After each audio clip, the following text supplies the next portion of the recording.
If there's any engagement that should attract my attention and my interest, it should be this. Because this has a direct bearing on my mandate. The issue of fiscal rascality and resource misgovernance is a major problem in Nigeria. And we must own up to that. I tell you, anywhere I go outside Nigeria, when I look at them, I look the way they run their system. We don't have any business borrowing money in this part of the world. We don't.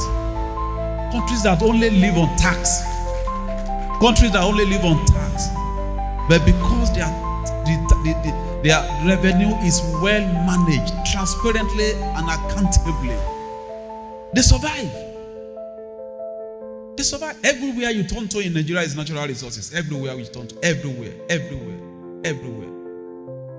But our ability to ensure transparency in resource management, accountability in resource management, this is for the people, and let the people have the opportunity to make use of it. That's all what we need. There's a very strong connection between the issue of mismanagement of our resources and insecurity. Very strong connection between mismanagement of our resources and all the menaces you see all over the place. Banditry, kidnapping, and all the stuff you see. I did analysis when I was secretary in the FCC to the commission. And I placed the analysis before the National Assembly during my Senate confirmation. What was stolen in Nigeria in 1 year?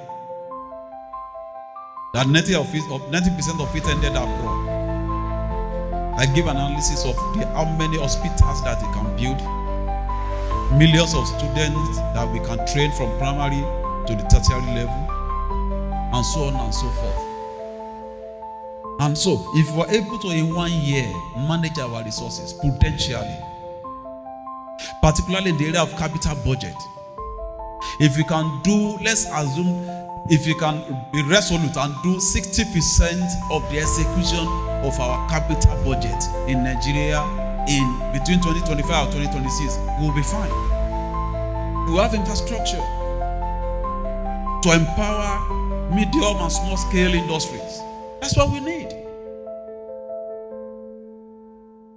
Last month alone, I was in about 3, 4, or 5 countries, chasing our resources all over the place. Because the session I'm supposed to speak is on illicit financial flows. I got to a place, somebody told me, I met an ambassador of a country there, and he told me, look, they have an estate that they are trying to give me, details on, that is owned by Nigeria. You know the country?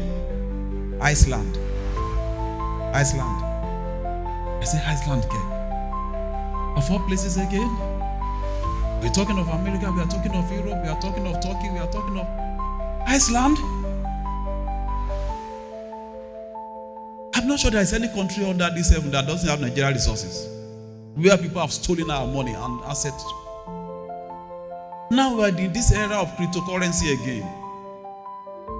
I'm chasing assets all over the place, buildings, money in accounts, cryptocurrency. That one is more terrible.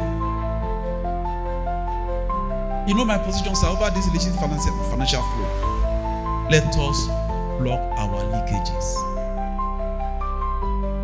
There is no amount of capacity I develop, effort I put in place, that I will be able to recover half of what is stolen from Nigeria. That is the reality. No matter how proficient you are. So it's that time we came together and said we can plug some of these leakages. There is no country you go in the world that they will allow their resources to be pilfered or to be taken out of their jurisdiction the way we allow it in Nigeria. Go to any country, whatever you want to bring in, they will allow you to bring it in. But for you to take out, even with your legitimate investment, is a problem. On this note, I want to commend you, sir, for what you are doing. We will get there. Let's be resolute. Forget about the distractions on social media. They will abuse us. This one you are doing, and they will abuse you. I'm used to it. Forget about it. Let's be focused. We'll get there. We'll make Nigeria great. We'll make Nigeria proud again. Thank you very much.